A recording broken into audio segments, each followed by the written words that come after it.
ತುಂಬಾ ಟೇಸ್ಟಿ ಮತ್ತು ಹೆಲ್ತಿಯಾಗಿರುವ ಈ ಪಾಲಕ್ ರೈಸ್ ಅಂತೂ ವರ್ಕಿಂಗ್ ವುಮೆನ್ಸ್ಗೆ, ಬ್ಯಾಚುಲರ್ಸ್ ಇರೋರಿಗೆ ಮತ್ತು ಇವಾಗ ಕುಕ್ಕಿಂಗ್ನ ಕಲಿತಾ ಇರೋರಿಗೆ ತುಂಬಾ ಹೆಲ್ಪ್ ಆಗುತ್ತೆ ಇದು ರೆಸಿಪಿ. ಯಾಕಂದರೆ ಇದು 10 to 15 ಮಿನಿಟ್ಸಲ್ಲಿ ಮಾಡಿಬಿಡ್ಬಹುದು. ತುಂಬ ಈಸಿ ರೆಸಿಪಿ. ಹೇಗೆ ಮಾಡೋದು, ಏನೇನೆಲ್ಲ ಇಂಗ್ರೀಡಿಯೆಂಟ್ಸ್ ಬೇಕಾಗುತ್ತೆ ಇವತ್ತು ನಾವು ನೋಡೋಣ. ಈ ಪಾಲಕ್ ರೈಸು ತುಂಬ ಕಲರ್ಫುಲ್ ಇರೋದ್ರಿಂದ ಪ್ರತಿಯೊಬ್ಬರು ಮಕ್ಕಳಿಂದ ಹಿಡಿದು ದೊಡ್ಡವ್ರವರೆಗೂ ಎಲ್ಲರೂ ಇಷ್ಟಪಟ್ಟು ತಿಂತಾರೆ. ನೋಡಿ ಏನೇನೆಲ್ಲ ಇಂಗ್ರೀಡಿಯೆಂಟ್ಸ್ ನಾನಿಲ್ಲಿ ಉಪಯೋಗಿಸಿದ್ದೀನಿ ನೋಡೋಣ. ಆದಷ್ಟು ಎಲ್ಲ ಮನೇಲಿರೋ ಐಟಮ್ಸ್ಗಳೇ. ನೋಡಿ, ಒಂದು ಕಟ್ಟಷ್ಟು ನಾನು ಪಾಲಕ್ ಸೊಪ್ಪನ್ನ ಬಿಡಿಸ್ಬಿಟ್ಟು ಕ್ಲೀನಾಗಿ ತೊಳೆದು ಇಟ್ಕೊಂಡಿದ್ದೀನಿ. ಮತ್ತು 2 ಇಲ್ಲಿ ಮೀಡಿಯಮ್ ಸೈಜ್ ಆಲೂಗೆಡ್ಡೆನ ಕ್ಯೂಬ್ಸ್ ರೀತಿಯಲ್ಲಿ ಕಟ್ ಮಾಡಿ ಇಟ್ಕೊಂಡಿದ್ದೀನಿ. ಈ ಸೈಜಲ್ಲಿ ಕಟ್ ಮಾಡಿ ಇಟ್ಕೋಬೇಕಾಗತ್ತೆ. ತುಂಬ ದೊಡ್ಡದು ಅಲ್ಲ, ತುಂಬ ಸ್ಮಾಲು ಅಲ್ಲ, ಮೀಡಿಯಮ್ ಸೈಜು. ಮತ್ತು ಇಲ್ಲಿ ನಾನು ಬಟಾಣಿ ತೊಗೊಂಡಿದ್ದೀನಿ, ಹಸಿ ಬಟಾಣಿ ಅರ್ಧ ಬೌಲಷ್ಟು ತೊಗೊಂಡಿದ್ದೀನಿ. 2 ದೊಡ್ಡ ಈರುಳ್ಳಿಗಳನ್ನ ಉದ್ದುದ್ದಕ್ಕೆ ಕಟ್ ಮಾಡಿ ಇಟ್ಕೊಂಡಿದ್ದೀನಿ.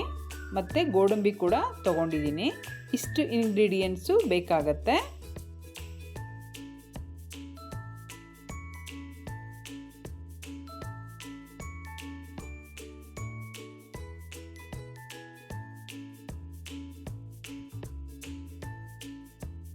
ನಾನಿಲ್ಲಿ ಒಂದು ವೆಸಲಲ್ಲಿ ಸ್ವಲ್ಪ ನೀರು ಇಟ್ಕೊಂಡಿದ್ದೀನಿ.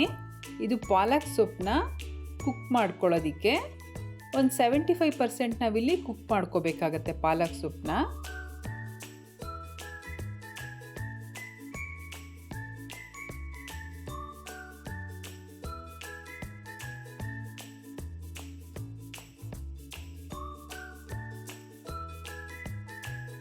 ನೋಡಿ, ಇದು ಆಲ್ಮೋಸ್ಟ್ ಆಗಿದೆ. ಇಷ್ಟಾದರೆ ಸಾಕಾಗತ್ತೆ. ಇದನ್ನು ನಾವು ಒಂದು ನಾರ್ಮಲ್ ವಾಟರ್ ಇರೋ ವೆಸಲ್ಗೆ ಶಿಫ್ಟ್ ಮಾಡ್ಕೊಳ್ಳೋಣ. ಸ್ವಲ್ಪ ತಣ್ಣಗಾಗಲಿ ಇದು, ಅದಕ್ಕೋಸ್ಕರ. ನೋಡಿ, ಇದನ್ನು ನಾನು ಒಂದು ನೀರಿರೋ ಬೌಲ್ಗೆ ಹಾಕ್ಕೊಂಡು ಇಟ್ಕೊಂಡಿದ್ದೀನಿ, ಪಾಲಕ್ ಸೊಪ್ಪು ಕುಕ್ ಮಾಡಿರೋದು. ಇಷ್ಟು ನಾವು ಇಂಗ್ರೀಡಿಯೆಂಟ್ಸ್ಗಳನ್ನ ಗ್ರೈಂಡ್ ಮಾಡ್ಕೋಬೇಕಾಗತ್ತೆ. ಬಟ್ ಆ ನೀರನ್ನ ಉಪಯೋಗಿಸೋದು ಬೇಡ. ನಾವು ಪಾಲಕ್ ಸೊಪ್ಪಿಗೆ ನೀರು ಹಾಕಿದ್ದೀವಲ್ಲ, ಅದನ್ನು ಉಪಯೋಗಿಸೋ ಅವಶ್ಯಕತೆ ಇಲ್ಲ. ನೋಡಿ, ಪುದೀನ ತೊಗೊಂಡಿದ್ದೀನಿ, ಬೆಳ್ಳುಳ್ಳಿ ತೊಗೊಂಡಿದ್ದೀನಿ, 1 ಗೆಡ್ಡೆಯಷ್ಟು ಬೆಳ್ಳುಳ್ಳಿ ತೊಗೊಂಡಿದ್ದೀನಿ, ಮತ್ತು ಕೊತ್ತಂಬರಿ ಕೂಡ ತೊಗೊಂಡಿದ್ದೀನಿ, ಮತ್ತು ಕರಿಬೇವು ಕೂಡ ತೊಗೊಂಡಿದ್ದೀನಿ. ಕರಿಬೇವು ಕೂಡ ಗ್ರೈಂಡ್ ಮಾಡಿ ಹಾಕೋದು ತುಂಬ ಒಳ್ಳೆಯದು. ಮತ್ತು ಹಸಿ ಮೆಣಸಿನ್ಕಾಯಿ ತೊಗೊಂಡಿದ್ದೀನಿ, ಒಂದು 7ರಿಂದ 8 ಹಸಿ ಮೆಣಸಿನ್ಕಾಯಿ ತೊಗೊಂಡಿದ್ದೀನಿ. ಮತ್ತು ಟರ್ಮರಿಕ್ ಕೂಡ ತೊಗೊಂಡಿದ್ದೀನಿ, ಅರಿಶಿಣ, ಮತ್ತು ಜೀರಿಗೆ ಕೂಡ ಉಪಯೋಗಿಸಿದ್ದೀನಿ. 1 ಟೀ ಸ್ಪೂನಷ್ಟು ಜೀರಿಗೆ ಕೂಡ ತೊಗೊಂಡಿದ್ದೀನಿ. ಈಗ ಎಲ್ಲ 1 by 1 ನಾವು ಮಿಕ್ಸಿ ಜಾರ್ಗೆ ಹಾಕ್ಕೊಳ್ಳೋಣ. ನೋಡಿ, ಇಲ್ಲಿ ನಾನು ಬರೀ ಪಾಲಕ್ ಸೊಪ್ಪು ಮಾತ್ರ ತೊಗೊತಾ ಇದ್ದೀನಿ, ನೀರು ಹಾಕೋ ಅವಶ್ಯಕತೆ ಇಲ್ಲ ಇದಕ್ಕೆ. ನೆಕ್ಸ್ಟ್ ಇಲ್ಲಿ ಟರ್ಮರಿಕ್ ಹಾಕ್ಕೊತಿದ್ದೀನಿ, ಅರಿಶಿನ, ಮತ್ತು ಜೀರಿಗೆ ಕೂಡ ಹಾಕ್ಕೊತಾ ಇದ್ದೀನಿ, 1 ಟೀ ಸ್ಪೂನು.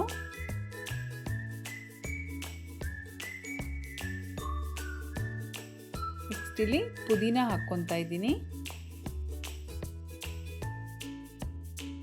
ಒಂದು 5-10 ಎಲೆ ಹಾಕ್ಕೊಂಡ್ರೆ ಸಾಕಾಗತ್ತೆ ಪುದೀನ. ಮತ್ತು ಬೆಳ್ಳುಳ್ಳಿ ಹಾಕ್ಕೊತಾ ಇದ್ದೀನಿ. ಪುದೀನ ಹಾಕೋದ್ರಿಂದ ಫ್ಲೇವರ್ ತುಂಬ ಚೆನ್ನಾಗಿ ಬರುತ್ತೆ. ಮತ್ತು ಕೊತ್ತಂಬರಿ ಕೂಡ ಹಾಕ್ಕೊತಾ ಇದ್ದೀನಿ, ಮತ್ತು ಕರಿಬೇವು ಕೂಡ ಹಾಕ್ಕೊತಾ ಇದ್ದೀನಿ. ನೀವು ಎಲ್ಲೆಲ್ಲಿ ಗ್ರೈಂಡ್ ಮಾಡ್ತೀರಾ ರೆಸಿಪೀಸ್ಗೆ, ಅಲ್ಲೆಲ್ಲ ಕರಿಬೇವನ್ನ ಗ್ರೈಂಡ್ ಮಾಡಿ ಹಾಕೋದು ತುಂಬ ಒಳ್ಳೆಯದು. ಮತ್ತು ಚಿಲ್ಲಿ ಕೂಡ ಹಾಕ್ಕೊತಾ ಇದ್ದೀನಿ, ಹಸಿ ಮೆಣಸಿನ್ಕಾಯಿ.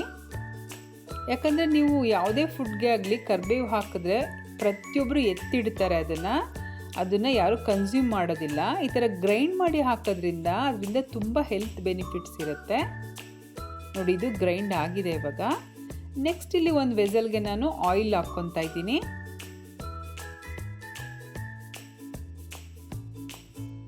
1 ಟೀ ಸ್ಪೂನಷ್ಟು ಜೀರಿಗೆ ಉಪಯೋಗಿಸ್ತಾ ಇದ್ದೀನಿ ಇಲ್ಲಿ ಕೂಡ. ನೆಕ್ಸ್ಟು ಗೋಡಂಬಿನ ಫ್ರೈ ಮಾಡ್ಕೋಬೇಕಾಗತ್ತೆ ನಾವಿಲ್ಲಿ.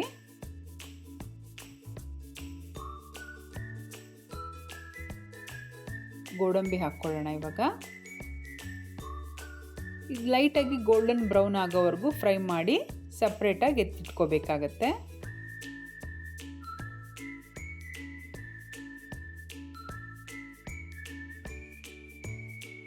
ನೋಡಿ ಆಗಿದೆ ಇವಾಗ ಇದು.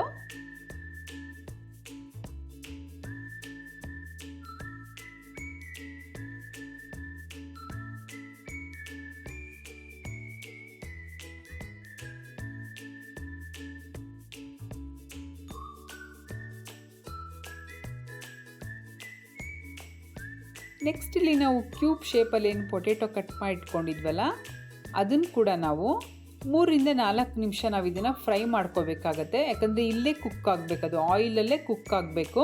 ಮತ್ತು ಇದನ್ನು ಕೂಡ ನಾವು ಸಪ್ರೇಟಾಗಿ ಎತ್ತಿಟ್ಕೋಬೇಕಾಗತ್ತೆ. ಫಿಂಗರ್ ಚಿಪ್ಸ್ ಬರುತ್ತಲ್ಲ ಆಲೂಗೆಡ್ಡೆದು, ಆ ರೀತಿ ಫ್ರೈ ಆಗಬೇಕಿದು. ತುಂಬ ಟೇಸ್ಟಿಯಾಗಿರುತ್ತೆ. ಮಧ್ಯ ಮಧ್ಯ ಸಿಗ್ತಾ ಇದ್ದರೆ ಅದು ಪಾಲಕ್ ರೈಸಲ್ಲಿ ಒಳ್ಳೆ ಟೇಸ್ಟ್ ಸಿಗುತ್ತೆ ಇದು.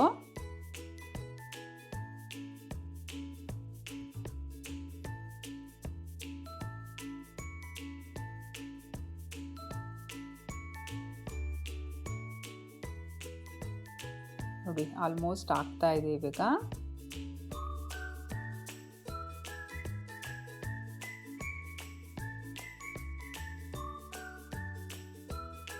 ನಾವು ಸ್ಪೂನ್ ಸಹಾಯದಿಂದ ಆಲೂಗೆಡ್ಡೆನ ಕಟ್ ಮಾಡಿದ್ರೆ ಅದು ಕಟ್ ಆಗಬೇಕು. ಅಲ್ಲಿವರೆಗೂ ಅದನ್ನು ನಾವು ಫ್ರೈ ಮಾಡಬೇಕಾಗತ್ತೆ, ಆವಾಗ ಅದು ಕುಕ್ ಆಗಿದೆ ಅಂತ. ಇದನ್ನು ನಾವು ಐ ಫ್ಲೇಮಲ್ಲಿ ಇಟ್ಕೊಂಡೆ ನಾವು ಫ್ರೈ ಮಾಡಬೇಕಾಗತ್ತೆ. ಲೋ ಫ್ಲೇಮಲ್ಲಿ ಇಟ್ಕೊಂಡ್ರೆ ಅದು ಸ್ಟಿಕ್ ಆಗುತ್ತೆ ಬಾಣಲಿಗೆ. ನೋಡಿ ಇದೀಗ ರೆಡಿ ಇದೆ. ಇದನ್ನು ಸಪ್ರೇಟಾಗಿ ತಕ್ಕೊತಾ ಇದ್ದೀನಿ ನಾನು. ಈ ಪೊಟೆಟೊ ಹಂಗೆ ತಿನ್ನೋಕ್ಕೆ ಕೂಡ ಅಷ್ಟು ರುಚಿಯಾಗಿರುತ್ತೆ. ನೋಡಿ ಎಲ್ಲ ತಕ್ಕೊಂಡಿದ್ದೀನಿ ಆಲ್ಮೋಸ್ಟ್. ಇವಾಗ ಇದೇ ಪ್ಯಾನ್ಗೆ ನಾವು ಈರುಳ್ಳಿ ಹಾಕ್ಕೊಳ್ಳೋಣ, ಆನಿಯನ್ ಹಾಕ್ಕೊಳ್ಳೋಣ. ಈ ಆನಿಯನ್ ಕೂಡ ಚೆನ್ನಾಗಿ ಫ್ರೈ ಆಗಬೇಕು.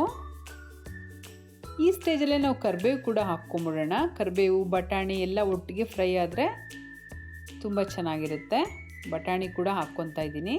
ಈ ಒಗ್ಗರಣೆನಲ್ಲೇ ಕುಕ್ ಆಗುತ್ತೆ ಬಟಾಣಿ.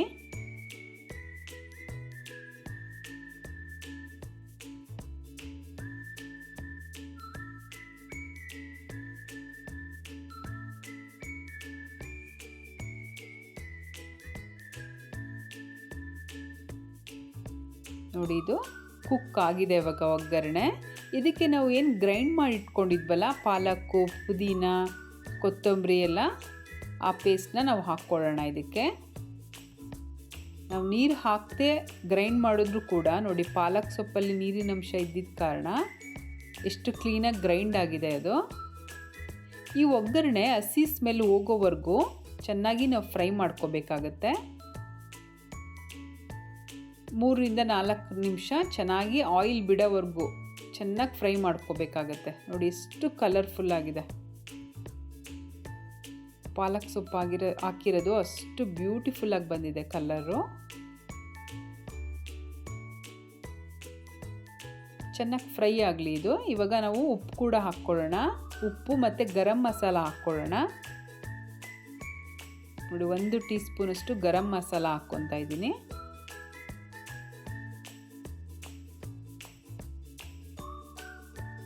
ಚೆನ್ನಾಗಿ ಫ್ರೈ ಆಗ್ತಾ ಇದೆ ಇದೀಗ. ನೋಡಿ ಫುಲ್ಲು ಆಲ್ಮೋಸ್ಟ್ ನೀರೆಲ್ಲ ಇಂಗಿದೆ ಇಲ್ಲಿ. ಇವಾಗ ಈ ಸ್ಟೇಜಿಗೆ ಬರಬೇಕದು. ನೀವು ಇದನ್ನು ಸ್ಟೋರ್ ಕೂಡ ಮಾಡ್ಬೋದು, ಇದನ್ನು ಈ ಗೊಜ್ಜನ್ನು. ನೋಡಿ ಆಲ್ಮೋಸ್ಟ್ ರೆಡಿ ಆಗೋಯ್ತು ಇದೀಗ. ನೋಡಿ ಎಷ್ಟು ಚೆನ್ನಾಗಿ ಕುಕ್ ಆಗಿದೆ ಎಲ್ಲ. ಇದಕ್ಕೆ ನಾವು ರೈಸ್ನ ಆ್ಯಡ್ ಮಾಡ್ಕೊಳ್ಳೋಣ. ರೈಸ್ ಹಾಕ್ಬಿಟ್ಟು ಕಲಿಸ್ಕೋಬೇಕಾಗತ್ತೆ, ಮಿಕ್ಸ್ ಮಾಡ್ಕೋಬೇಕಾಗತ್ತೆ. ರೈಸ್ ಈ ಥರ ಹುಡಿ ಹುಡಿಯಾಗಿ ಇರಬೇಕು.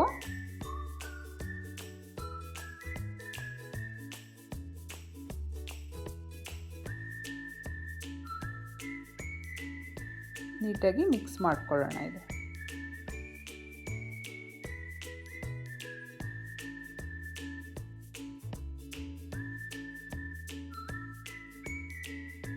ನೆಕ್ಸ್ಟ್ ಇವಾಗ ಮಿಕ್ಸ್ ಮಾಡ್ಕೊಂಡ್ಮೇಲೆ ನಂತರ ನಾವು ಏನು ಫ್ರೈ ಮಾಡಿ ಇಟ್ಕೊಂಡಿದ್ವಲ್ಲ ಗೋಡಂಬಿ ಮತ್ತು ಆಲೂಗೆಡ್ಡೆ ಅದೆಲ್ಲ ಮಿಕ್ಸ್ ಮಾಡ್ಕೊಳ್ಳೋಣ ಇದಕ್ಕೆ.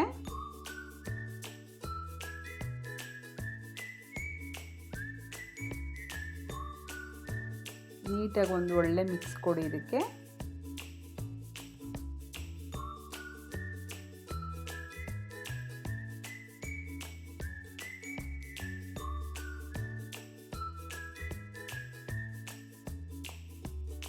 ಫುಲ್ ಮಿಕ್ಸ್ ಆಯ್ತು. ಇವಾಗ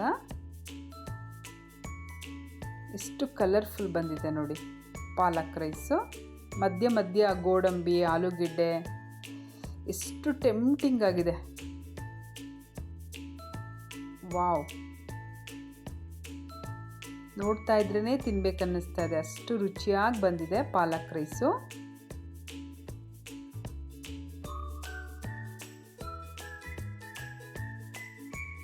ಲಂಚ್ ಬಾಕ್ಸ್ಗಂತೂ ಇದು ಬೆಸ್ಟ್ ರೆಸಿಪಿ. ಇದು ಮಕ್ಳಿಗಂತೂ ತುಂಬಾ ಹೆಲ್ತಿ ಫುಡ್ ಅಂತ ಹೇಳ್ಬೋದು.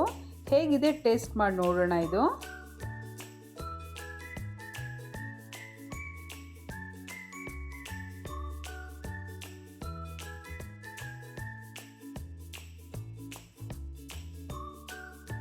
ಉಪ್ಪು ಖಾರ ಎಲ್ಲ ಪ್ರತಿಯೊಂದು ಪರ್ಫೆಕ್ಟಾಗಿ ಆಗಿದೆ. ಮಧ್ಯ ಮಧ್ಯ ಆಲೂಗೆಡ್ಡೆ ಗೋಡಂಬಿ ಬಟಾಣಿ ಎಲ್ಲ ಸಿಗೋದು ಸೂಪರ್ಬ್ ಆಗಿದೆ.